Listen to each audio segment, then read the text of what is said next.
Que bom, irmãos, estarmos aqui reunidos mais um final de semana, né? Mais um domingo, domingo do Senhor. Como é bom estarmos na casa de Deus para celebrar Jesus. Grita aí, Lucas, o povo que está aí fora. Vamos começar agora a sessão da palavra. Já tivemos a sessão do louvor. Agora vamos para a palavra de Deus, né? E que nós possamos ser ministrados através dela. Amém, irmãos? Glória a Deus. Estão felizes aí? Amém. Como é bom, né, irmãos? Estar na casa do Senhor juntos aos irmãos. Pessoal, como vocês já sabem, né, nós estamos aí trabalhando uma série, e essa série é uma série extremamente rica em profundidade, em detalhes, em teologia, em doutrina bíblica, mas nós já estamos caminhando quase para o fim da série. Ah, pastor, já chegou? Sim, meus irmãos, já estamos caminhando para o fim da série, mas uma série muito rica. E se você não conseguiu pegar, né, aí as outras partes dessa série, elas ficam no nosso canal do YouTube, depois você pode assistir lá, é muito importante. Mas nós temos o costume, irmãos, de tempos em tempos repetir algumas séries, né? E essa série de Éfeso, série de Gálatas, são duas séries que nós gostamos muito de repetir, por quê? Gálatas vai falar sobre o modo pelo qual o cristão deve viver. E Éfeso vai falar um pouco sobre a igreja do Senhor, sobre o surgimento dessa nova criatura em Cristo Jesus, a unidade do corpo de Cristo, suportar uns aos outros em amor. Não é suportar no sentido da pessoa ser enjoada, né, irmãos? Mas é o suportar no sentido de dar suporte aos irmãos. Então, essas duas epístolas que Paulo escreveu, irmãos, elas deveriam ser textos que nós cristãos deveríamos ler com muita constância, e que muitas vezes, às vezes a gente acaba não lendo, né? A gente começa ali aqueles planos de leitura bíblica, e aí muitas vezes a gente começa um plano de leitura bíblica lá por Gênesis, e não é que está errado, irmãos, nós precisamos ler a Bíblia toda. Tá? O ideal é que a gente lê a Bíblia toda, mas eu vou contar uma coisa aqui que eu acredito que é uma realidade do Brasil em si, né? Da igreja brasileira. A gente começa o ano muito empolgado com o calendário bíblico ali para leitura bíblica, né? A gente pega o folhetim para marcar, a gente até distribuiu aí o folhetim para marcar, esse ano nós vamos ler a Bíblia inteira. Só que aí você começa empolgado, irmãos, na hora que começam as genealogias ali, você já começa a dar aquela desanimada, aí daqui a pouco você já começa a dar aquela desacelerada, e quando tu vai ver, irmãos, você não chegou nem nos profetas, você já está desistindo, entende? E aí o que acontece? Livros como esses aqui, ó, Gálatas, Efésios, está muito lá na frente, ou seja, a maioria dos crentes, irmãos, isso que eu vou falar é algo estatístico, não é o que eu penso, mas a maioria dos crentes não chegam até essas epístolas, porque sempre quando você starta para ler a Bíblia, você começa ou por Mateus ou por Gênesis, sim ou não?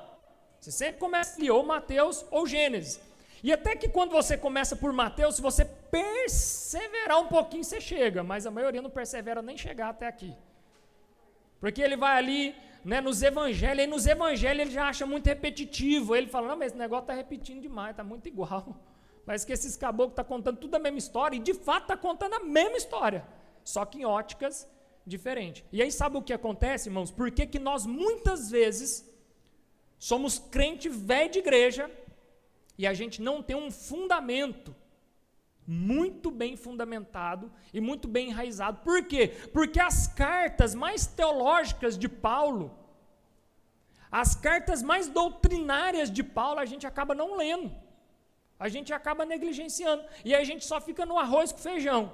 A gente sabe da criação, a gente sabe das histórias, né? As histórias boas que a gente gosta de contar, Davi e Golias, Daniel na cova dos leões.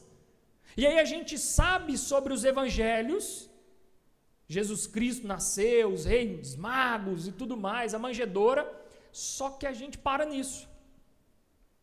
E aí onde há muita profundidade doutrinária, irmãos, são só 6 capítulos, Efésios.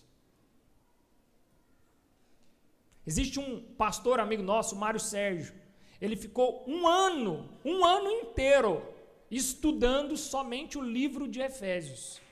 Aí você fala assim, mas que isso? Um ano inteiro estudando 6 capítulos? Irmão, tem tanta profundidade aqui, tem tanta doutrina, tem tanta teologia, que daria sim para você ficar um ano estudando e aprofundando em cima de uma epístola como essa.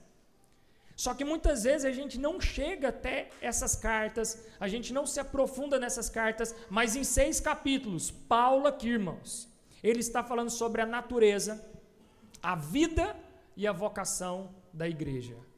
Então é muito importante para nós, como parte desse corpo, como a igreja gloriosa do Senhor, nós entendermos bem sobre a natureza, vida, vocação da igreja, que nós fazemos parte e estamos inseridos nela. Por isso que a gente é bem incisivo nessas séries e a gente gasta tempo nessas séries. Isso é muito bom, porque a gente consegue também, a cada final de semana aqui, irmãos, trazer uma porção de dentro dessa epístola e trazer de forma mais expositiva, um pouco mais profunda, para que os irmãos tenham uma compreensão melhor. Amém? Glória a Deus por isso. Então, se você está aí com a sua Bíblia, abra ela em Efésios capítulo 5.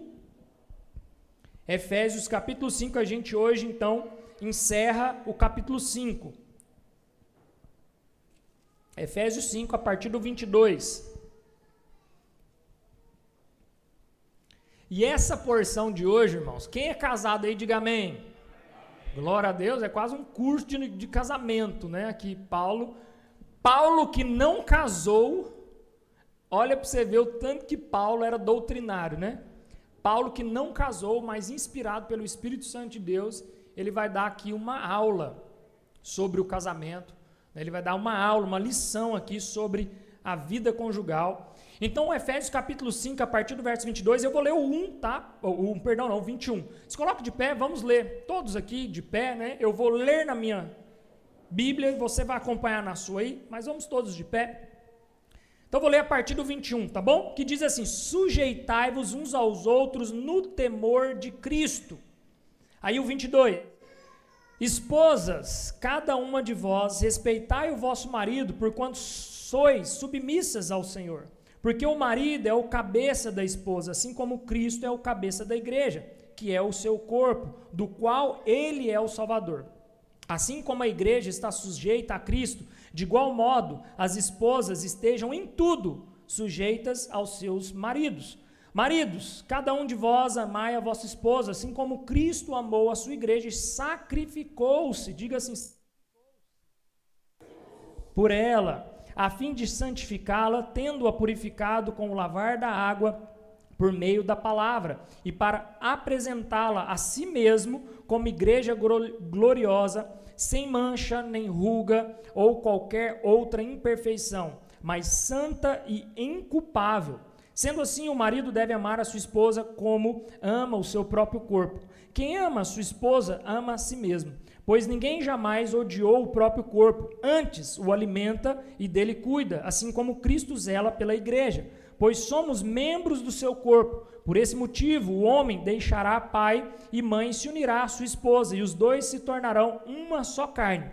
Esse é um mistério grandioso. Refiro-me, contudo, à união entre Cristo e a sua igreja. Portanto, cada um de vós amai a sua esposa como a si mesmo, e a esposa trate o marido com todo o respeito. Amém? Feche seus olhos, vamos orar mais uma vez. Pai querido, nós te damos graças, ó Deus, por essa porção das Escrituras, e que o Senhor nos dê agora revelação, sabedoria, entendimento, compreensão, e que nós possamos ser ministrados profundamente pela Tua Palavra, e que ela não seja só algo dito, mas que ela seja algo prático nas nossas vidas. Assim nós te pedimos, no nome de Jesus. Amém. Pode se sentar, toma o seu lugar. Você, irmãos, que está acompanhando pelo celular as leituras, né, e hoje é algo muito comum, né, e não tem nenhum problema você ter a sua Bíblia aí no celular, mas coloque aí no modo avião, para nada tirar a sua atenção, para você não perder nada daquilo que o Senhor quer ministrar na sua vida. E antes eu preciso recapitular, né? Eu preciso recapitular aqui os 5 pontos que Paulo está querendo enfatizar em toda essa epístola aqui. Então diga assim comigo: ele nos elegeu, nos adotou, nos redimiu, trouxe revelação e nos deu garantia. Como eu disse, irmãos, se você entender isso que nós acabamos de falar, ainda que seja quase que decorado, irmãos, igual nós fizemos aqui, tomando uma lição, tá ótimo, irmãos. Se vocês compreenderem isso, vocês compreenderam todo o trabalho que Paulo teve aqui com esses irmãos. Porque através dessa porção aqui, Paulo está querendo mostrar para nós, igreja, porque a partir daqui, né, a partir desses 5 pontos que Paulo está aqui instituindo com esses irmãos, a partir daqui a igreja, então, ela começa a se tornar forma, ela começa a ter forma. Então, nós precisamos ter como irmãos em Cristo, irmãos, que nós somos regenerados, regeneração, eleição, adoção, nós temos a garantia e nós temos também revelação. Então, tudo isso nós recebemos do Senhor. Ele nos elege antes da fundação do mundo, essa era a bênção do passado, nós nem existíamos, o mundo nem existia e Ele nos elegeu, ou seja, nós fomos escolhidos desde antes da fundação do mundo. Então, não foi você que escolheu o Senhor, foi Ele que te escolheu. Amém? Isso precisa estar claro. Quando você então aceita Jesus, não é que você o aceita, porque foi Ele que te escolheu. Na verdade, você só se rende a essa eleição. Amém? Essa eleição incondicional. Ou seja, quando você fala assim, eu aceito Jesus, na verdade não é que você está aceitando Ele, foi Ele que já te aceitou antes da fundação do mundo. Quando você der esse grito, eu aceito Jesus, ou que seja na frente, ou que seja aí no seu lugar, você só está se rendendo a essa eleição passada. Só que essa foi uma bênção passada. E qual é a bênção agora? A bênção atual, que Ele te adotou, ainda você sendo um pecador. E isso precisa ficar claro, irmãos, porque quando a maioria das pessoas vai adotar uma criança, ela tem a opção de escolher, sim ou não? Se você chegar lá para adotar uma criança, e ali a conciliadora, né, assistente social, falar assim, não, esse menino aqui ninguém quer, não, dá trabalho mais, chora o dia inteiro, reclama de tudo, dá birra, dá um trabalho, ninguém quer. Provavelmente, eu e você não queria também, mas Jesus olhou para mim e você, birrento, trabalhento, ninguém queria, Ele falou, é você que eu quero, meu filho, e por você então, eu vou te adotar, e Ele então nos fez filhos da adoção, então nós somos adotados pelo Pai, nós nos tornamos então, co-herdeiros com Cristo.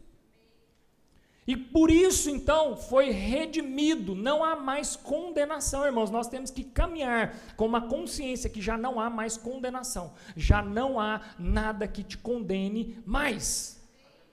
Ainda que você fale assim, pastor, mas é porque você não conhece minha vida, eu sou pecador demais. Todos pecaram e carecem da graça, da glória de Deus. Então, ainda que você é um pecador, irmãos, o Senhor te adotou e Ele redimiu, Ele tirou. O pecado não define mais quem você é, ainda que você peque, mas Ele não define mais quem você é, porque você agora já é um filho amado do Senhor que foi adotado por Ele. Ainda que você ainda permaneça nesse pecado, mas a sua oração agora deve ser, Senhor, me tira desse lugar, isso não me define mais, o pecado não tem autoridade mais na minha vida, o pecado não define mais quem eu sou. Sabe por quê, irmãos? Quando nós temos essa mentalidade, nós saímos da inércia. Muitos cristãos, sabe por quê que eles não avançam? Porque eles ficam com peso de condenação. E esse peso de acusação faz você não sair do lugar. E aí você não rompe, aí você não tem coragem de levantar da cadeira, chegar até o líder, até um pastor, até o líder da igreja e falar assim, eu preciso fazer parte desse corpo de alguma maneira, servindo a igreja do Senhor. Mas muitos ficam paralisados, sabe por quê? Eu sou posso. Se eu subir aqui no altar em pecado, o fogo do céu vai cair, o raio vai partir eu lá no meio. Ou senão a profeta vai levantar, vai pôr a mão na minha cabeça e vai falar que eu sou pecador. Peso de condenação. Trava os irmãos em Cristo, trava os adotados, os redimidos a se moverem, irmãos. E aí muitas vezes você está lá no ambiente do seu trabalho, você está lá no ambiente da sua casa e você tem a oportunidade de falar do amor de Cristo, você não tem coragem, por quê? Porque você está com peso de acusação. Todos pecamos, todos vamos pecar, mas entenda uma coisa, o pecado não define mais quem eu e você é, nós somos amados, nós somos redimidos no Senhor, amém? Aí você pode falar assim, olha pastor, mas então tá bom demais, ó, eu posso continuar pecando e tá tudo certo. Não, irmãos, porque o que define aquele que foi salvo é que agora ele já não quer mais pecar, porque ele quer viver em santidade. Aí o que evidencia que você de fato é um salvo e que você foi alcançado pelo Senhor, porque agora você já não tem mais prazer no pecado, mas você tem prazer na santidade do Senhor. E aí se você continua no pecado e não sai do pecado, você tem que orar da seguinte maneira: Senhor, me salva, porque eu ainda não sou salvo. Me tira desse lugar. Porque esse lugar de pecado não é um lugar de um salvo habitar. Amém, irmãos? Então essa consciência ela é muito importante para a gente trabalhar tudo isso que nós vamos trabalhar então a partir desse texto aqui, dessa porção. Então entenda que em Cristo, irmãos, nós podemos sim experimentar, através da vida da igreja, o sentir e o tocar do Senhor em nós. De várias maneiras, seja através de canções, né? Quantos aqui não já foram tocados através de uma canção que foi ministrada, de um louvor que foi entoado? Quantos aqui também já não foram tocados através de uma palavra que foi falada, através de uma oração que foi orada? Então, a igreja é esse ambiente pelo qual nós sentimos, pelo qual nós somos tocados e pelo qual nós experimentamos do Senhor. A plenitude de Cristo está na igreja. Em Efésios 1, do 22 ao 23, ele vai falar sobre a importância de nós termos uma vida ativa na igreja. Eu mandei lá no grupo dos membros, né? Eu mandei lá uma postagem que diz o seguinte... E aí eu recomendei os irmãos a lerem o texto, né, para não ficar só uma frase de efeito, mas uma frase de efeito já é muito boa. Mas se você for ler o texto, irmãos, você vai ver o quanto faz sentido essa frase. A frase diz o seguinte: frequentar o culto não salva ninguém. Aí os irmãos já devem ficar assim, beleza, tá vendo? É por isso que eu não vou no culto, eu vou ver futebol no final de semana, tá tudo certo. Só que ele complementa. A ausência, a frequência do culto indica que você talvez não seja um salvo. Então entenda uma coisa, irmãos. Frequentar culto não salva ninguém, mas você também não frequentar talvez é um indício que você ainda não é um salvo. Amém?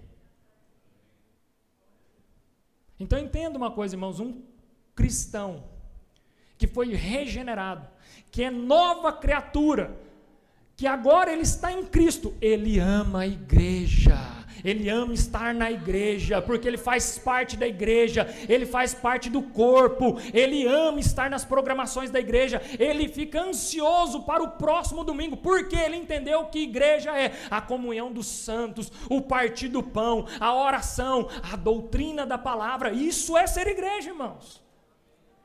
Entende, irmãos? Que se você não ama a igreja, não ama esse ambiente de igreja, irmãos, pode ser que você ainda não é um salvo. Mas fique em paz, irmãos, Jesus está te salvando, por isso você está frequentando, ainda que de vez em quando, mas você está no processo. Sabe por quê, irmãos? Quando ele te pega de jeito, quem já foi pego de jeito pelo Espírito Santo de Deus, sabe o que eu vou falar aqui, é impossível fugir dele. Você pode correr, você pode esconder, você pode tentar desviar quantas vezes você quiser. Crente não consegue desviar. Ué, mas eu conheço o fulano de tal lá que desviou. Não era salvo, irmãos, porque a eleição ela é irresistível. Ah, mas eu conheço o homem, é homem de Deus e está desviado. Tudo bem, mas ele ainda vai voltar para os caminhos do Senhor. Porque uma vez que ele foi salvo, esquece. O ticket você não perde mais. Você pode sofrer, irmão, porque você é cabeça dura. Você pode dar com os burros na água, porque nós somos teimosos. Lembra do filho pródigo? Mas vai ter uma hora que você vai estar lá comendo as bolotas dos porcos, a lavagem que o porco estava comendo. Você vai estar no lamaçal, no fundo do poço, no vale da sombra da morte. Aí vai cair em si. Eu tenho um pai que me ama. E que se eu voltar para a casa dele ainda, quem sabe eu vou ser tratado como um empregado. E já está tudo certo. E aí você volta para a casa do pai, e o pai está de braços abertos para te receber. Com o que ele tem de melhor. Manda preparar o cabrito, o melhor que nós temos para ele. Então esse é o nosso Pai Celestial, irmãos.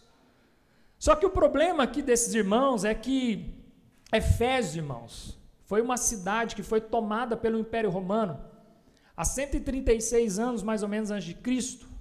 E toda a doutrina que foi implantada ali foi da cultura greco-romana.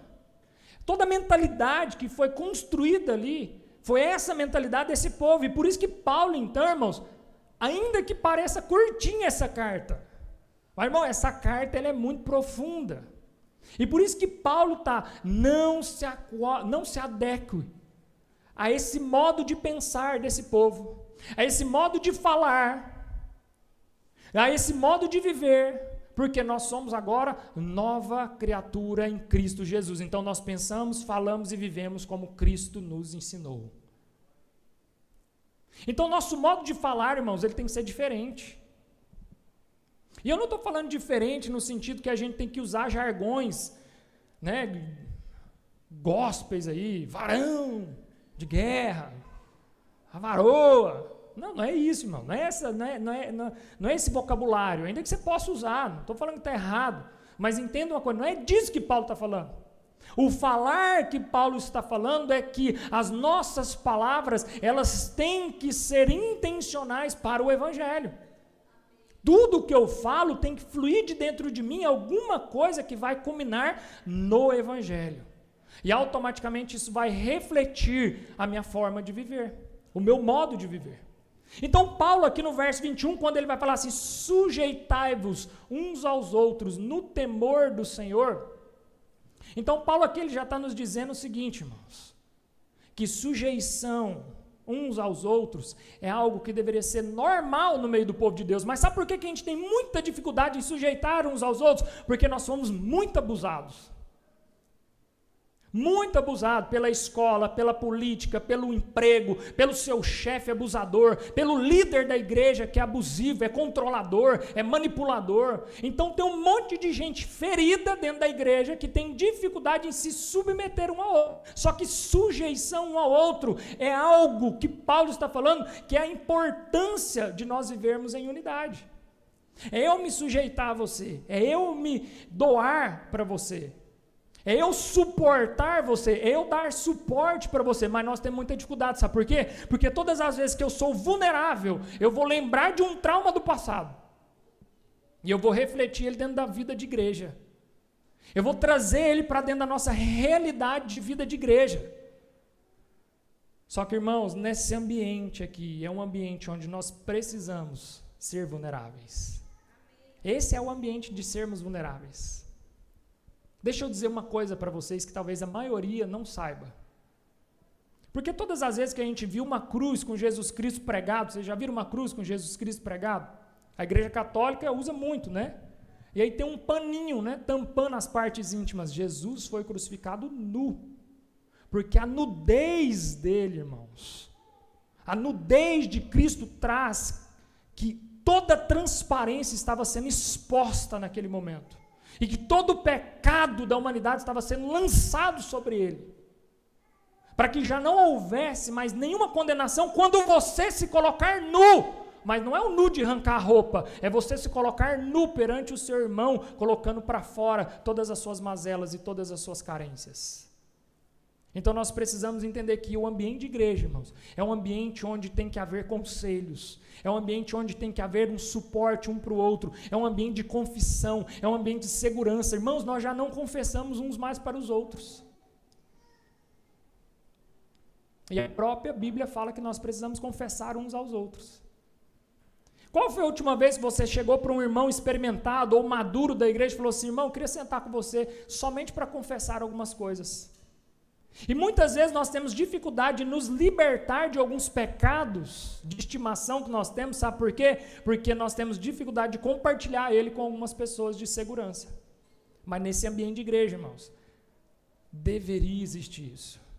Um ambiente onde eu posso sentar com alguém experimentado, sentar com alguém maduro e falar assim, meu irmão, eu não consigo me livrar do vício da pornografia, eu preciso da sua ajuda, meu irmão. Eu não sei mais o que eu faço, eu já tentei de tudo.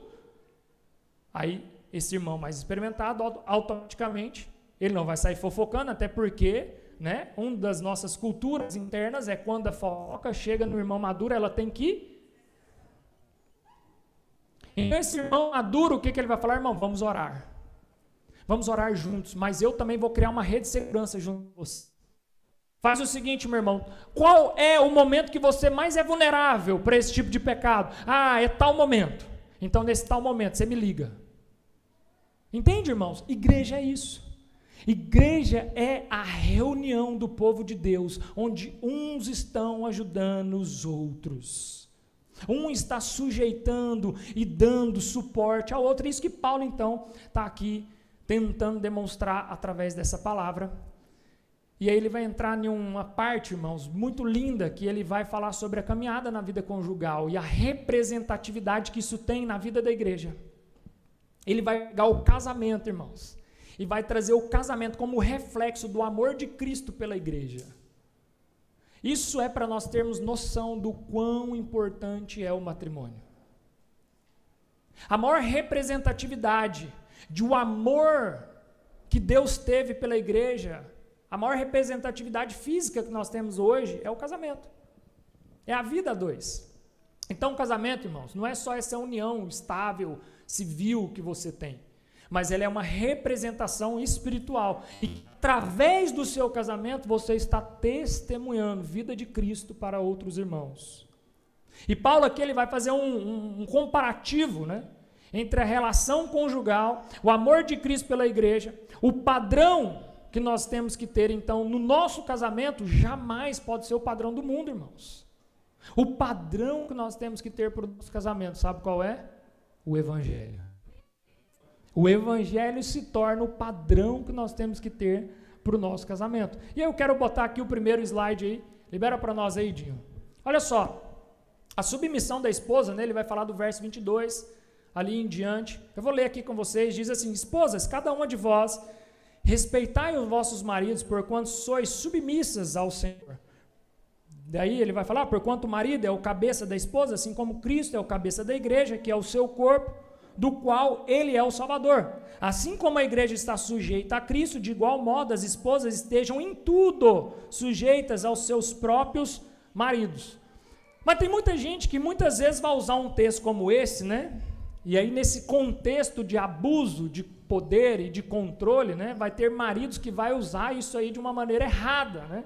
Que aí ele já vai sair da sujeição, ele vai sair ali do se sujeitar ao seu marido, e ele já vai partir para o abuso emocional, para o controle desenfreado. Então olha só, o que nós precisamos aprender sobre isso? Esposas, sujeitem-se ao seu próprio marido como o Senhor. Submissão não é inferioridade, mas é propósito. A primeira coisa que uma esposa precisa entender é que quando ela se sujeita ao seu marido, não quer dizer que existe um que é maior e outro que é menor. Não quer dizer que o marido é o maior e que a esposa é a menor. Não, não é inferioridade, mas é o propósito do Senhor para o casamento.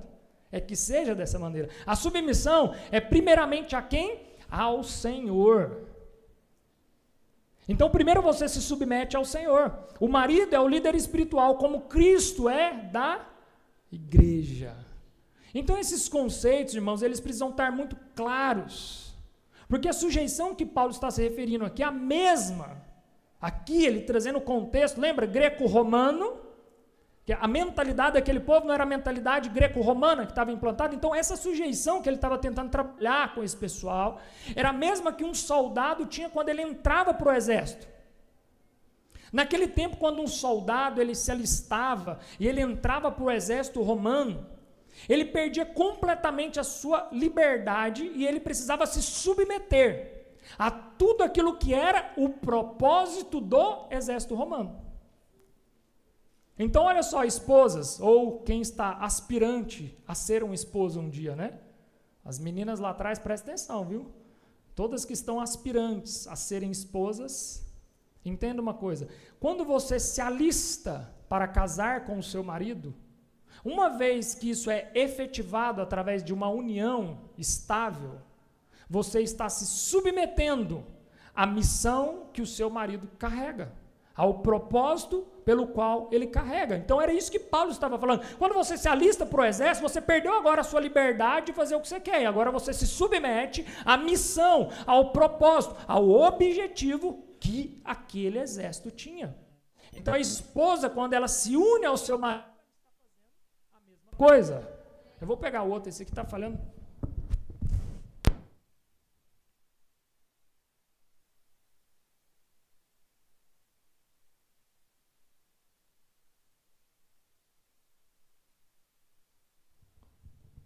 Foi. Então, olha só, volta aqui. Então, quando uma esposa se submete ao seu marido, ela está, então, se submetendo ao propósito, à missão do seu marido. Por isso, irmãos, que o tempo do namoro é o tempo de você conhecer qual é o propósito do meu marido. Qual que é a missão dele? O que esse homem quer da vida? E aí tem gente que não passa por esse processo, e aí casa, sem conhecer qual é o propósito, a missão do marido, e aí depois que toma uma surpresa, fala assim, ué, mas não foi com isso que eu casei, não? Entende, irmãos? Então nós precisamos entender que a mulher se submete à missão que o marido carrega, e olha só, Provérbios 14:1, diz o seguinte, a mulher sábia edifica a sua casa, mas com as próprias mãos a insensata ou a tola derruba a sua casa. Então entenda uma coisa, irmãos, por trás de todo grande homem, tem esse ditado, né? Existe uma mulher? Não, irmãos, ao lado, diga assim, ao lado. Amém? Porque ninguém anda, né? Um casal é só lá no Emirados Árabes, irmãos, que lá é um ambiente de controle. A mulher anda atrás do homem, sabia lá? Graças a Deus, né? Que aqui o povo de Deus, o povo cristão entendeu. A mulher não anda atrás, a mulher anda de mão dada, anda do lado.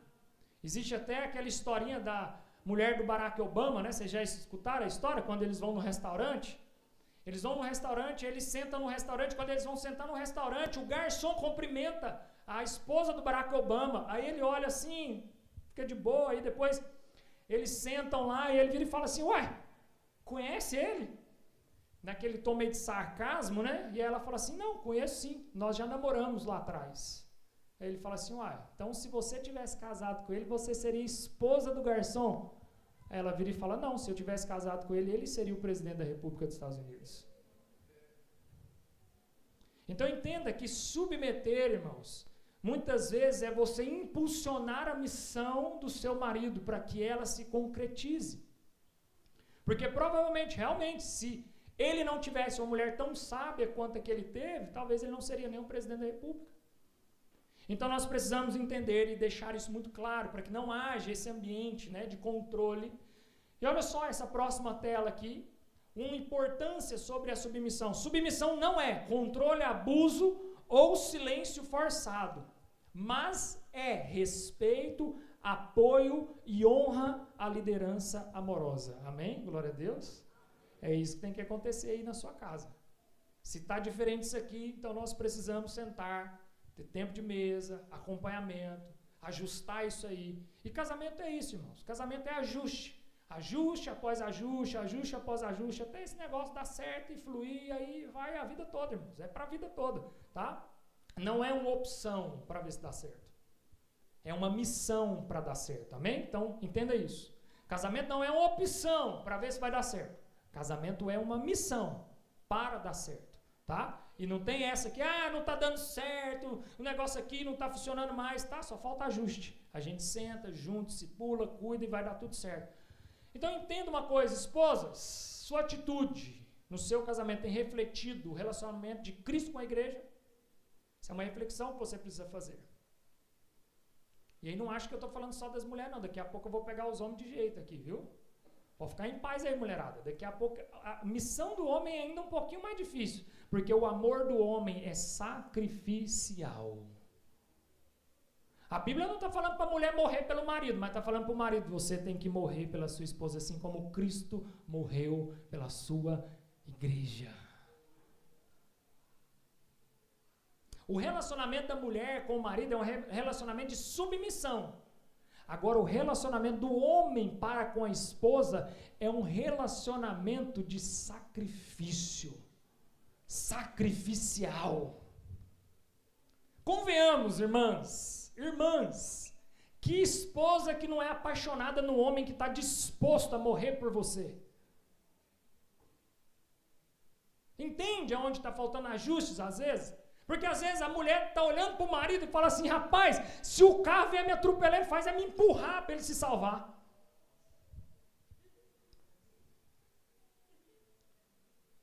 Se vier um bandido com a arma na rua, ele me faz de escudo para ele não tomar o tiro. Que mulher que vai conseguir se submeter a um cabra desse?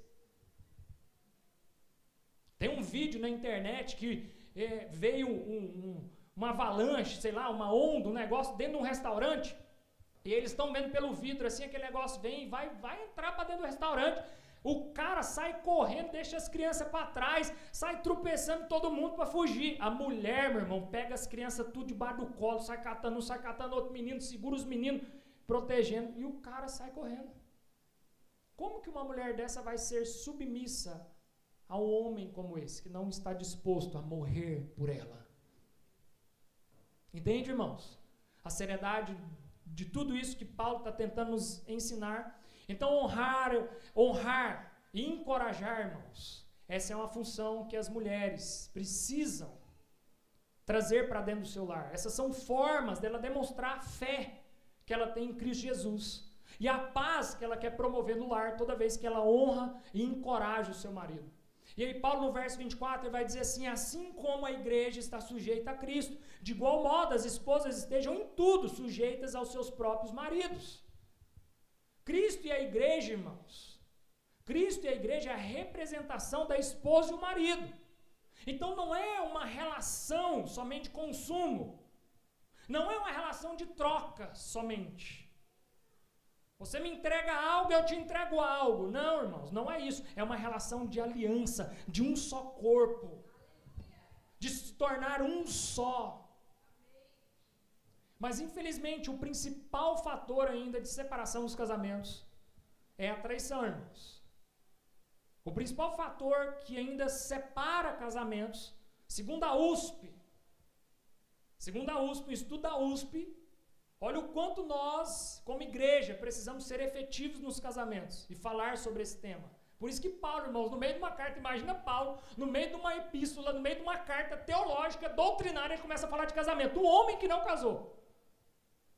Por quê? Porque Paulo, movido pelo Espírito Santo de Deus, falou, isso aqui é um assunto extremamente importante para a igreja. A USP fez um estudo que revela que 56,4% dos homens já traíram as suas esposas, seja fisicamente ou virtualmente. Ou seja, mais da metade dos homens já traíram as suas esposas. E não só traição física, né? Porque agora tem a traição virtual. Então isso é o que, irmãos? É a falta da consciência de que o casamento é a representatividade de Cristo e a igreja.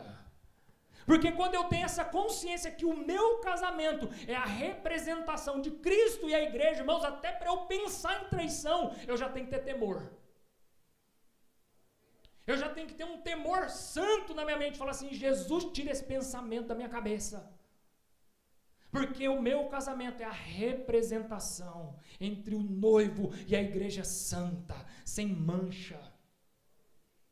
Então nós precisamos, irmãos, nos policiar, nos cuidar uns dos outros. E aí ele continua aqui no verso 25, ele vai dizer o seguinte, maridos, cada um de vós amai a vossa esposa, assim como Cristo amou sua igreja e sacrificou, diga assim, homem, sacrificou. Ué, que isso, irmãos? Isso é medo de ter que morrer pela irmã aí? Sacrificou, diga aí, machada. Arru. Bora, irmãos. Pra subir na montanha, beleza, mas jogar na frente do carro ninguém quer, né? É, irmãos. Um bando de homens subindo tá fácil, né? Agora eu quero ver, eu sei, a sua mulher. Tem que carregar ela lá na montanha. Leva ou não leva? Uns deixam para trás, irmão. Entende, irmãos? Então o nosso amor é sacrificial. Maridos, amem as suas esposas. Olha a representação, olha a régua, irmãos, que Paulo está colocando. Se vocês estão aqui se gabando, é porque começa bem demais para nós. Começa bem demais para os homens. Irmã, tem que sacrificar, tem que se submeter. Tá vendo aí, mulher? Teve uns homens que até cutucou a mulher. Tá vendo? Você tem que me ouvir. Aí você fala assim, não, você viu aí? Tá muito bom para nós. Olha a régua que Paulo joga aqui para o homem. Maridos, amem as suas esposas como Cristo amou a igreja. Eu não preciso nem chegar na parte do sacrifício, só aí já está bom, irmãos. O padrão que Paulo está colocando para o homem é o padrão de Cristo. Olha a régua que Paulo está colocando para o padrão que eu e você devemos ter no nosso casamento. Como eu disse, irmãos, que mulher não se torna submissa ao homem capaz de entregar a sua própria vida para vê-la feliz? Que mulher que não consegue se submeter a um homem que tem a capacidade de se entregar por ela? A grande questão é, irmãos, que cada vez mais vem se vindo uma geração de homens amoldados a essa era. Homens fracos, amoldados a essa era. E por isso que aí vem movimentos mesmo, né, como Legendários e vários outros movimentos. E movimentos como esse muitas vezes são extremamente benéficos. Sabe por quê? Porque a igreja não está fazendo o que deveria estar fazendo. Doutrinariamente o movimento tem erros? Muitos. Poderia pontuar vários aqui. Ficar 3 semanas falando de doutrina do movimento. Mas, antes da doutrina, tem um ponto muito importante. Um monte de homens que não estão sendo homens bíblicos nas suas casas. Então é importante, irmãos, que nós possamos assumir o papel de homem dentro do lar. O homem que está disposto a sacrificar a própria vida para o bem da sua casa, para o bem da sua família, para o bem da sua esposa. E aí ele continua falando, verso 26, a fim de sacrificá-la, tendo-a purificado com o lavar das águas por meio da palavra, e para representá-la a si mesmo como igreja gloriosa, sem mancha, nem ruga ou qualquer outra imperfeição, mas santa e incorruptível. Jesus morreu pela humanidade, irmãos. Jesus morreu pela igreja gloriosa. Ele não morreu pela humanidade pecaminosa, simplesmente. Ele morreu porque ele queria ver essa igreja gloriosa, sem mancha, sem ruga ou qualquer outra imperfeição. Sem nenhuma corrupção, irmãos. Essa é a igreja pela qual o Senhor quer ver, Ele quer enxergar essa igreja. Que não há um ambiente de controle, de manipulação, um ambiente hostil, mas um ambiente de comunhão, de unidade, de amor fraternal, de servidão, de sujeição uns com os outros. Irmãos, esse é o ambiente que a igreja deve proporcionar. É por isso que a gente insiste tanto em falar coisas que parecem simples, mas que na prática não é tão simples assim. Os irmãos da igreja, irmãos, eles deveriam ser os nossos irmãos de caminhada, os nossos parceiros de caminhada. Eu fico brincando, né, que quando o seu pneu furar, você tem que lembrar do Dinho, a gasolina acabar, você tem que lembrar do Flávio. Por que a gente faz essa brincadeira, mas num tom de verdade, irmãos? As primeiras pessoas que você tem que lembrar é as pessoas que estão na igreja com você, é os irmãos em Cristo, é os irmãos pelo qual o Senhor, a família na fé pela qual o Senhor proporcionou você viver junto, caminhar juntos. Jesus, irmãos, ele está ansioso pelo casamento. Agora, será que nós estamos da mesma maneira? Essa é uma pergunta muito séria, irmãos. Porque a Bíblia vai dizer que Jesus está à direita do Deus Pai, esperando ansiosamente o dia que Deus vai falar assim, chegou a hora do casamento. Imagine, irmãos, Jesus está ansioso, esperando por esse dia. Agora, será que eu e você estamos? Aquele casal de noivos, né, irmãos, que se guardaram até o dia do casamento, imagina aquela ansiedade, né? Aquela pureza, falando assim, nós estamos guardando em santidade até o dia do casamento. Imagina a ansiedade que está aqueles meninos. Imagina a alegria que está aqueles meninos, irmãos, casando. Esperaram por aquele momento. Assim está o Senhor, ansiando por uma noiva pura, santa, sem mancha. Sabe por que a gente começa a perder expectativa no casamento, irmãos? Porque esse casamento está mais bagunçado do que santo. É porque a gente começa a olhar para a realidade da igreja, a gente começa a ver, pontuar tanta coisa, e os nossos olhos se tornam maus, mas os nossos olhos, irmãos, tem que ser, nós temos que ver como Cristo vê. Nós temos que enxergar como Ele enxerga, porque se a gente começar a olhar o cisco que está no olho do irmão, você esquece de olhar o travessão que está no seu. E nós precisamos viver em unidade, em amor uns com os outros, irmãos.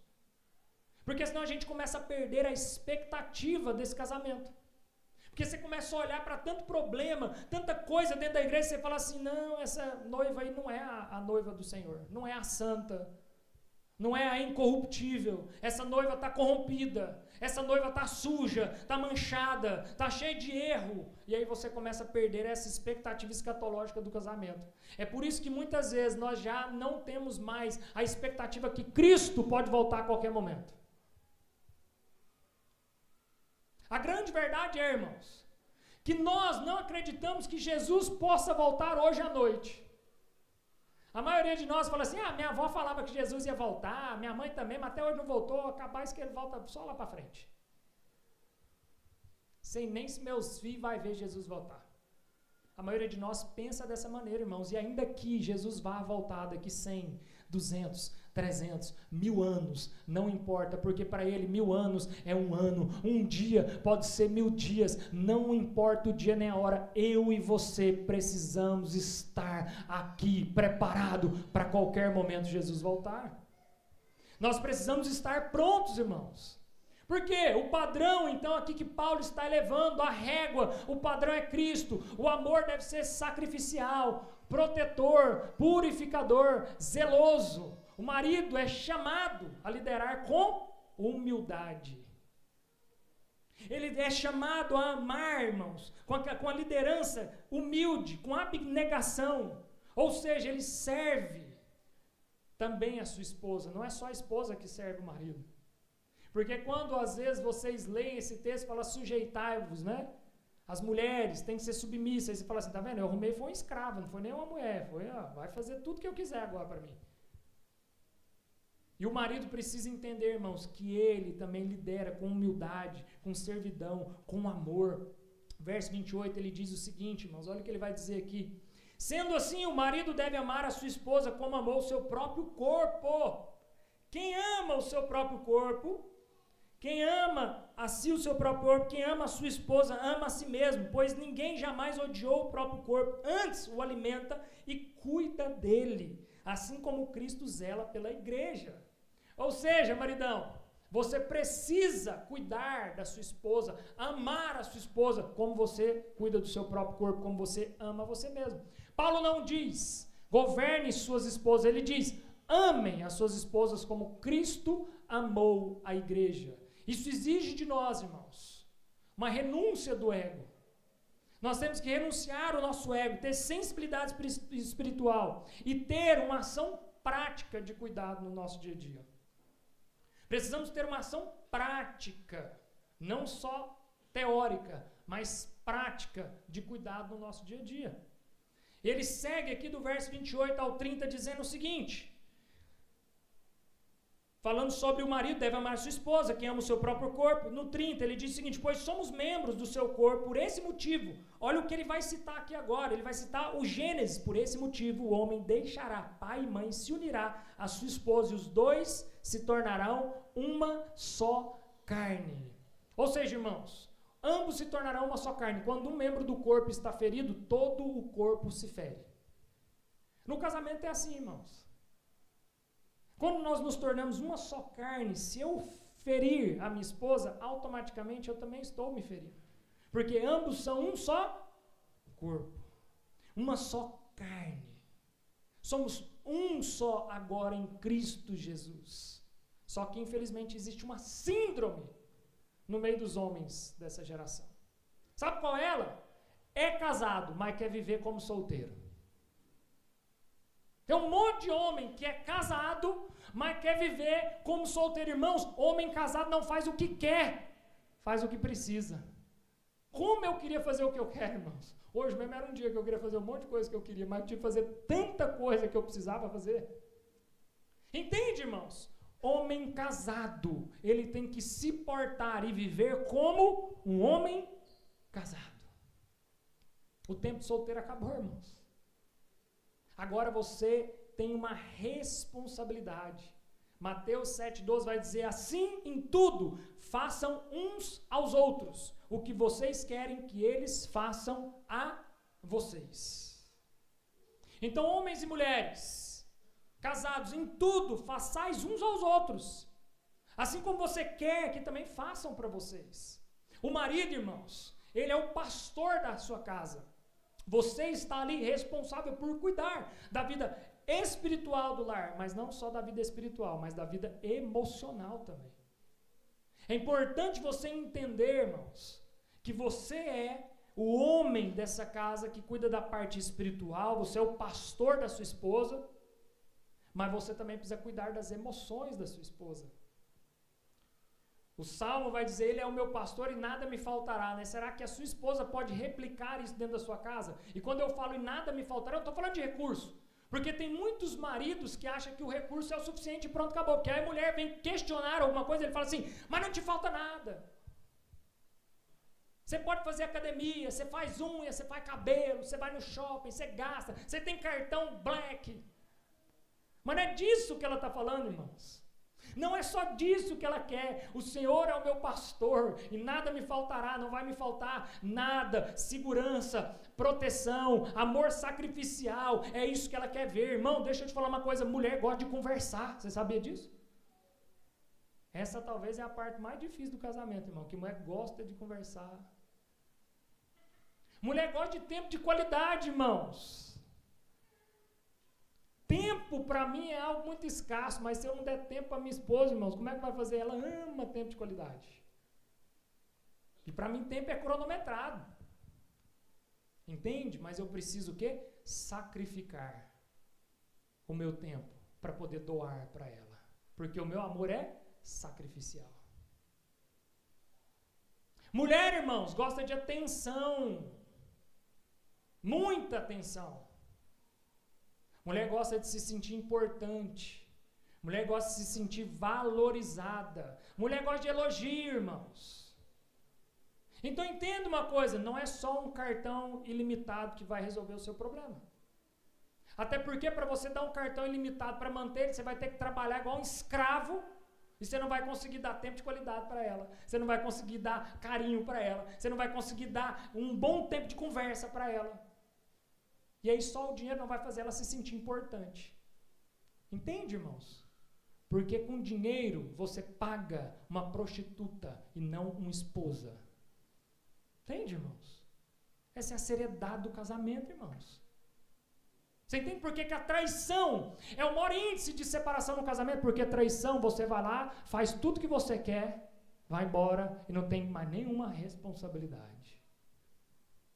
Você não tem que dar atenção, você não tem que dar carinho. O mais que você vai ter que dar é um pagamento, algumas vezes.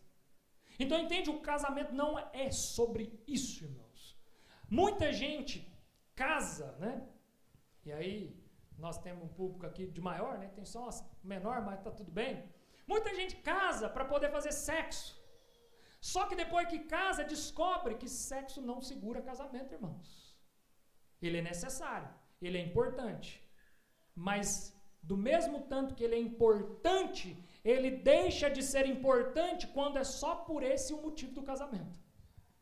Entende, irmãos? A seriedade que Paulo está falando. Um homem, irmãos, inspirado pelo Espírito Santo, doutrinando a igreja, vai começar a falar sobre casamento para esse povo, para eles entenderem a seriedade que é a representatividade do casamento hoje para nós. É a representatividade de Cristo e a igreja. Você quer pregar o evangelho, irmãos, na sua comunidade, na onde você vive, no seu grupo de convívio? Uma das melhores maneiras de você pregar o evangelho, irmãos, é você ter um casamento bem estabelecido. É você ter um casamento que se torne exemplo para as pessoas ao seu redor, que as pessoas vão olhar para o seu casamento e vão enxergar Cristo e a igreja. Sem que você tenha que falar nada. Ele vai olhar para você e vai falar assim: cara, que casal jeitado. Que família massa, que família top, Que negócio jeitado, esse jeito que esse povo vive. Automaticamente ele está enxergando, sem que ele saiba, Cristo e a igreja. A união perfeita, irmãos. Então nós precisamos, através do casamento, irmãos, pregar o evangelho. E aí para a gente caminhar por fim, irmãos, a unidade misteriosa do casamento, verso 21, verso 31 ao 33. E por esse motivo deixará pai e mãe, se unirá a sua esposa, e os dois se tornarão uma só carne. Esse é o mistério grandioso. Refiro-me, contudo, à união entre Cristo e a sua igreja. Portanto, cada um de vós amai a sua esposa como a si mesmo, e a esposa trate o marido como todo o respeito. Mais uma vez, irmãos, aqui, ele vai falar do Gênesis. Gênesis, ele vai dizer, marido, deixe pai e mãe, e une-se a sua esposa, e ambos será uma só carne. Deixa seu pai, deixa sua mãe, se una com a sua esposa, se torne uma só carne. É uma instituição divina, desde a criação, o casamento é uma instituição divina, irmãos. Desde quando o homem foi criado, o casamento é uma instituição divina. Então, tornar-se uma só carne, irmãos, não é só uma unidade física, mas é uma unidade emocional, espiritual e vocacional. Amém? Eu nunca esqueço do Luiz Hermínio contando o testemunho dele em lágrimas. Quando ele começou o ministério dele, a esposa dele ia de bicicleta fazer faxina, enquanto ele estava fazendo um seminário teológico. E ela suportou isso por 4 anos. Ela indo fazer faxina de bicicleta e ele estudando teologia, porque ela, antes de casar, já sabia que ela estava casando com um pastor. Estava claro para ela, eu estou casando com um pastor, ele é vocacionado ao pastoreio. E eles começaram a pastorear então em Itajaí, uma cidadezinha pequena, portuária, que não tinha nada demais. E para quem não sabe hoje, irmãos, Luiz Hermínio é um dos grandes pastores dessa nação. Entende, irmãos, a seriedade do casamento? É você entender que não é só unidade física, de atração, de paixão, de emoção. Não, irmãos. Existe por trás disso aí uma união espiritual, vocacional, ministerial. Existe propósito nisso aí. Qual é o propósito que você carrega? A sua esposa tem clareza do propósito que você carrega, irmãos? Imagina se eu chegasse na Sara e falasse para ela, não, a partir de agora eu vou pastorear uma igreja. Ela ia olhar para mim e falar assim, que tá louco? Mas sempre foi muito claro. Ela sempre teve clareza da vocação do Senhor para a minha vida. Ainda que seja difícil. Com criança, então, mais difícil ainda. Mas ela sempre teve clareza. Então ela sempre soube que ao se unir em uma só carne comigo, ela teria que se submeter à missão pelo qual Deus tinha na minha vida. E ao meu lado, nós pastoreamos juntos. Amém, irmãos? E é ela me dando suporte e eu dando suporte para ela. E é assim que funciona. Então nós precisamos entender que essa união, irmãos, esse grande mistério que ele está falando aqui no verso 32, ele fala, esse é o mistério grandioso. O casamento aponta, irmãos, para a união entre Cristo e a igreja. Jesus, irmãos, ele deixou a sua casa. Lembra comigo? Jesus deixou a sua casa, ele virou homem e ele se entregou pela sua esposa. Essa foi a trajetória de Jesus aqui na terra. Jesus, então, ele deixa pai e mãe. Ele cresce, ele vira homem, ele se entrega de forma sacrificial pela sua noiva, pela sua esposa. Então entenda uma coisa, papai, mamãe, qual é o nosso dever então? Qual que é o dever nosso quanto a marido e mulher, quanto ao matrimônio, aos filhos, à família pela qual nós estamos construindo? E eu encorajo vocês também, irmãos, porque infelizmente há hoje em dia uma grande dificuldade também de nós cristãos que conhecemos a verdade em querer crescer as famílias, irmãos. Uma coisa que, pessoalmente, isso é uma coisa pessoal minha, tá, irmãos? Não quer dizer que está certo ou errado, mas é muito triste, eu fico muito triste quando nós vamos conversar com casais e aí eles falam assim, pastor, a gente está pensando se tem filho, não tem. Filho, irmão, só quem tem para saber dizer o que eu estou falando. É bênção do Senhor, é herança do Senhor. Filho não é despesa, não faz conta, irmãos. Tem gente que faz conta, mas uma criança até formar é R$1 milhão. Irmãos, deixa eu te falar uma coisa, quem é dono do ouro, da prata, pode te dar múltiplos milhões para você ter muitos filhos. Filho não é um número. Filho não é igual um funcionário que você faz conta de quanto ele custa para você no final do mês. Mas filho come demais, se for necessário, irmãos, deixa de comer para ele comer. Porque o seu amor é sacrificial. Então entenda isso, irmãos. Paulo aqui no verso 33, quando ele vai encerrando, aqui ele vai falar assim: portanto, cada um de vós amais a sua esposa como a si mesmo. Maridos, ame a sua esposa como você ama você mesmo. Ou seja, você quer o melhor para você. Então faça isso por ela. Esposas, trate o seu marido com todo o respeito. Então a mulher submissa, irmãos, ela aprende a amar o seu marido, porque ele está fazendo para ela aquilo que ele faria para ele. E isso faz com que ela se torne submissa a ele com muita facilidade, porque ela está enxergando nele que ele está, de fato, fazendo para ela tudo aquilo que ele faria para ele. Isso porque eu não vou nem entrar, irmãos, quando se trata no segundo maior motivo de separação hoje nos casamentos. Eu vou ficar só até aqui na parte de traição. Mas só para pincelar, o segundo maior motivo de separação hoje no Brasil, vocês sabem qual é? Qual? Brigas pelo dinheiro. Quem é dono de quê aqui? Quem é meu? Esse é meu, esse é... Não. Briga ou por ter pouco ou por ter muito. Ou por não entender que quando você se torna uma só carne com a sua esposa, a conta é uma só. Não tem quem ganha mais, quem ganha menos. Não tem quem manda mais, quem manda menos no dinheiro. Não tem porque você comprou um sapato de 1.000, agora eu vou comprar um de 1.000 também. É sacrificiar, irmãos. Eu estou jogando tênis com meu tênis em velho, né? Mas minha mulher comprou um novinho de corrida. Mas vou ganhar de Dia dos Pais, né? Mas ela comprou primeiro, irmãos. Essa é a graça do negócio, irmãos. Entende, irmãos? Esse é o amor que o marido tem que ter pela esposa, irmãos. Porque eu poderia muito bem virar para ela e falar assim: quem trabalha o dia inteiro é eu. Esse tênis seu fica para depois. O meu, estou precisando. Se eu torcer o pé, como é que vai fazer? Mas entende, irmãos, que um amor sacrificial é quando você olha para sua esposa e você não pensa em somente você, mas você pensa nela assim como você pensa em você. É isso que a Bíblia está nos instruindo. E nós precisamos, Apocalipse 19, 7 vai dizer que nós precisamos regozijar, alegrarmos, darmos glória a Deus. Porque, irmãos, a vinda do Cordeiro, as bodas do Cordeiro, já está aposta. Porque o Cordeiro está se aproximando, irmãos.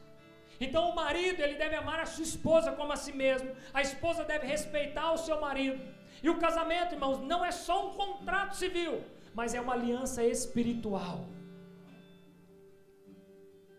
Não é só você ir lá num juiz de paz e falar assim: assina esse negócio para mim. Não, irmãos, você precisa vir numa autoridade espiritual. Por isso que o casamento cristão não é só você ir lá no juiz e falar assim: juiz, casei, agora está tudo certo. Não, irmãos, você precisa ir lá, mas você também precisa vir até uma autoridade espiritual, porque não é só uma aliança que foi feita perante o juiz, mas é uma aliança que está sendo feita perante o Senhor. É uma aliança que vai além de um contrato apenas, é uma aliança que uma aliança de espírito, é uma aliança de carne, é uma só carne. Uma só carne não se separa, agora um contrato você quebra ele. Qualquer bom advogado aí quebra esses contratos tudo, irmãos. Agora uma só carne não tem como desfazer mais. Misturou, acabou. É essa a intenção do casamento, irmãos. E aí uma pergunta que eu faço para você, para a gente caminhando para o fim, para o desfecho. Nós estamos vivendo em nossos casamentos, irmãos, uma testemunha visível do Evangelho. O nosso casamento, ele tem sido, de fato, um testemunho visível para as pessoas, ainda que eu não precise pregar o Evangelho. Mas simplesmente através do meu casamento, eu já passo a ser uma testemunha visível do Evangelho. E a última citação, para a gente finalizar, olha só, aplicações finais. Esposas, sua submissão é um reflexo da sua confiança em Cristo. Se você confia em Cristo, você consegue se submeter ao seu marido. Se você não tem conseguido se submeter ao seu marido, talvez você não está confiando em Cristo. Talvez está faltando você ter uma confiança plena no Senhor. Maridos, a sua liderança é medida pelo padrão de Cristo: servir, proteger e amar. Servir, proteger e amar. Agora, para ambos, o casamento é uma pregação viva. O mundo está vendo Cristo em você.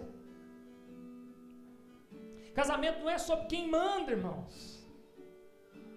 O casamento é quem manda mais no casamento.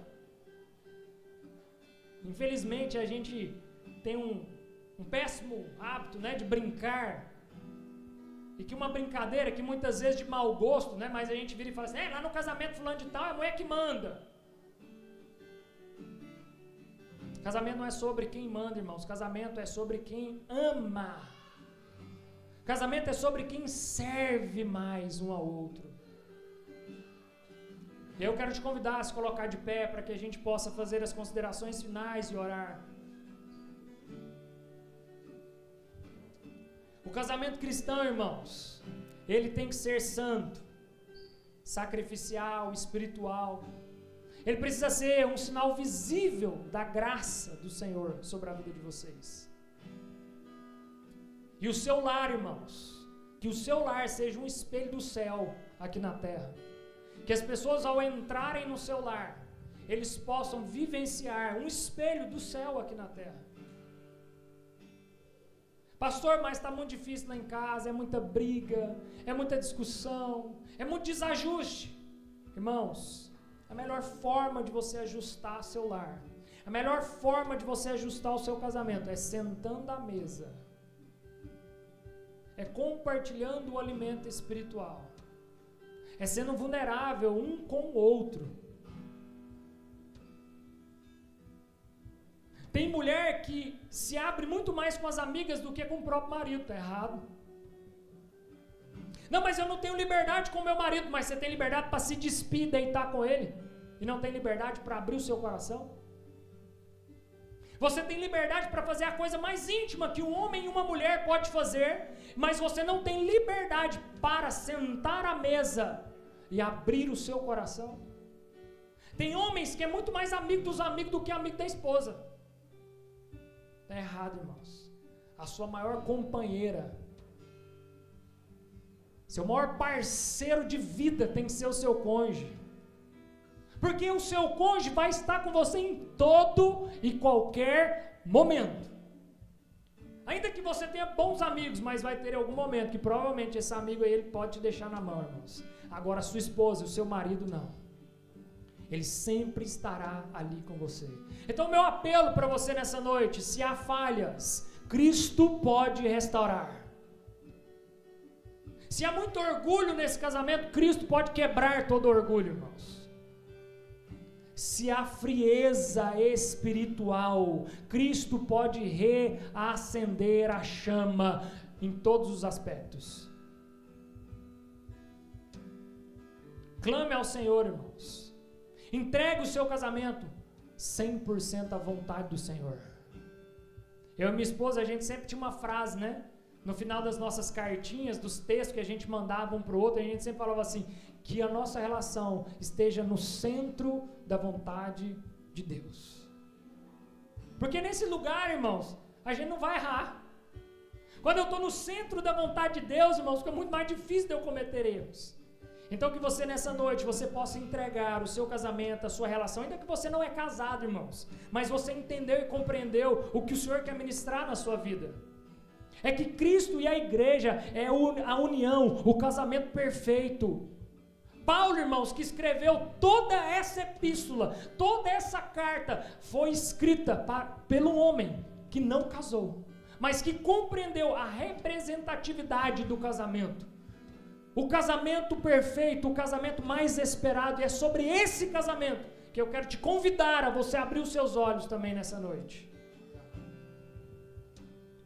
O noivo que está aguardando, à espera, ansiosa, para esse grande dia, que é Cristo Jesus. E nós, como noiva santa, irmãos, nós possamos estar preparados para a boda do Cordeiro. Amém? Vamos orar. Cadê os irmãos que vai servir aqui o pão representando o corpo de Cristo. O corpo de Cristo que foi moído ali naquela cruz, irmãos. Sofreu. O sangue representado pelo cálice, o sangue precioso que foi ali derramado.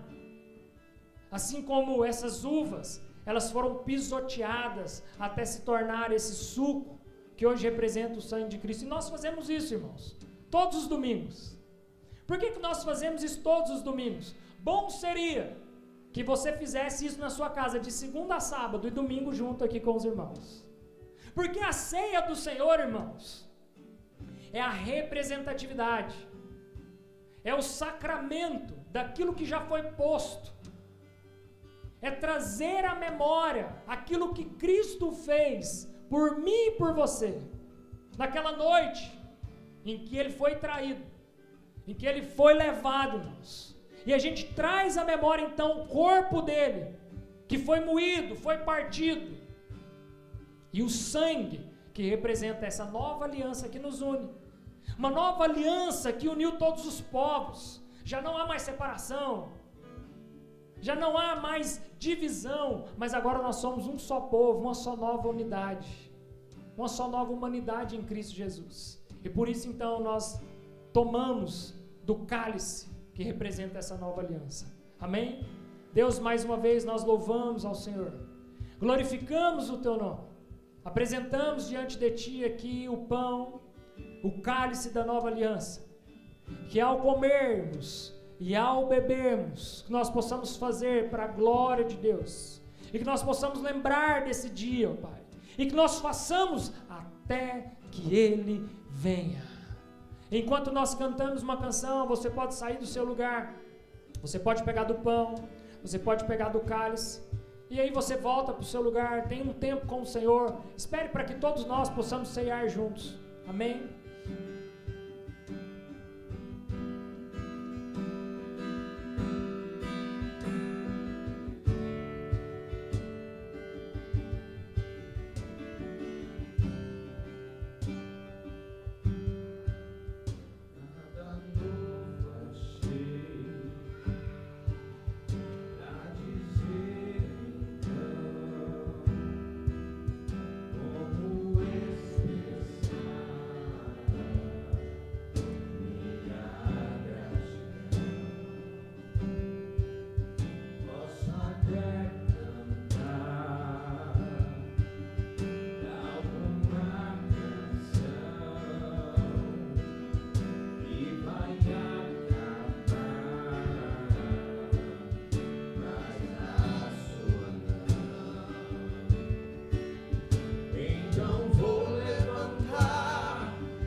Eu quero agora encorajar você que está com o seu cônjuge, você que está aí entre marido e mulher, a vocês juntos, no momento da ceia, um ministrar ao outro, se vocês quiserem fazer o compartilhamento do pão, do cálice, mas ore um pelo outro, ministre uns nos outros, enquanto estamos aqui louvando ao Senhor, cantando uma canção, faça isso com o seu cônjuge, aproveita esse momento, se você precisar pedir perdão por alguma coisa, esse é um ambiente que o Senhor preparou, para que você peça perdão, para que você libere perdão, mas que de fato haja uma restauração no seu lar, uma restauração no seu casamento, na sua vida conjugal, amém? Faça isso nesse momento.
Para você que ainda não comeu do pão, não tomou do cálice, pode fazer nesse momento aí. Se você está com seu cônjuge, quiser trocar o pão, o cálice com ele, tá? Fique à vontade, mas coma do pão, beba do cálice, lembrando de Cristo, e faça isso em memória dele. Amém?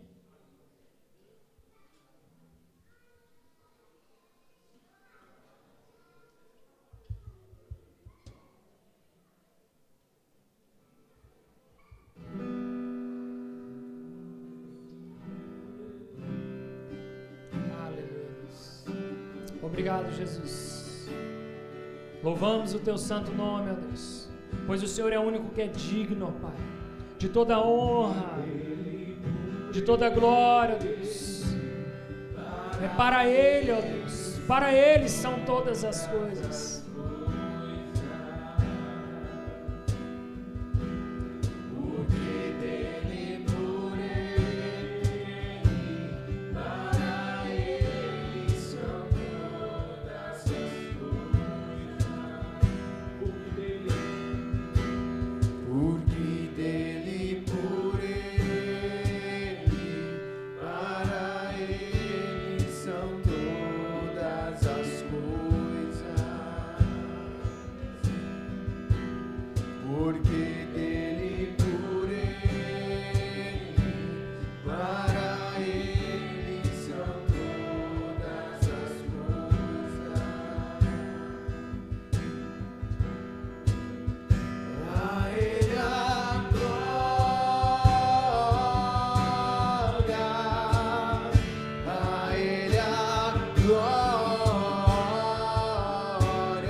Declare isso, igreja.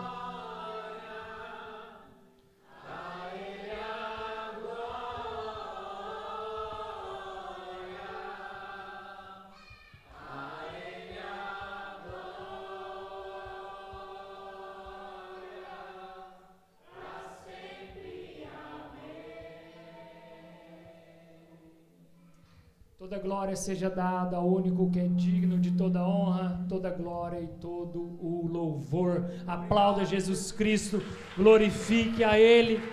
Santo, santo é o seu nome. Aleluia. Amém. Sente-se aí mais um pouquinho, deixa eu dar uns recados para vocês, muito importantes.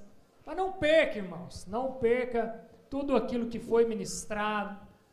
O culto, ele não se encerra, né? Aqui se encerra essa reunião, mas o culto racional ao Senhor, ele vai continuar por todo sempre, sempre, até que Jesus volte. Amém? Vamos lá então, Luri, você que vai soltar, solta para nós aí. Não deixa eu esquecer no final, tá? Tá bom? Irmãos, batismo nas águas está chegando. Se você que ainda não é batizado, não desceu as águas, ou até mesmo você que desceu as águas, mas não tinha convicção, não sabia muito bem o que estava acontecendo e quer fazer isso novamente, não tem nenhum problema, não é pecado isso, tá? Então você pode procurar ali o César, tá lá no fundo, tá? Ele vai ministrar aí um curso aí antes do batismo. Pastor, é necessário um curso antes do batismo? Depende da ocasião. Como nós temos tempo para isso, por que não? Trazer uma consciência, uma orientação, até para que você não batize só por batizar, mas com a consciência correta, tá bom? Então, dia 9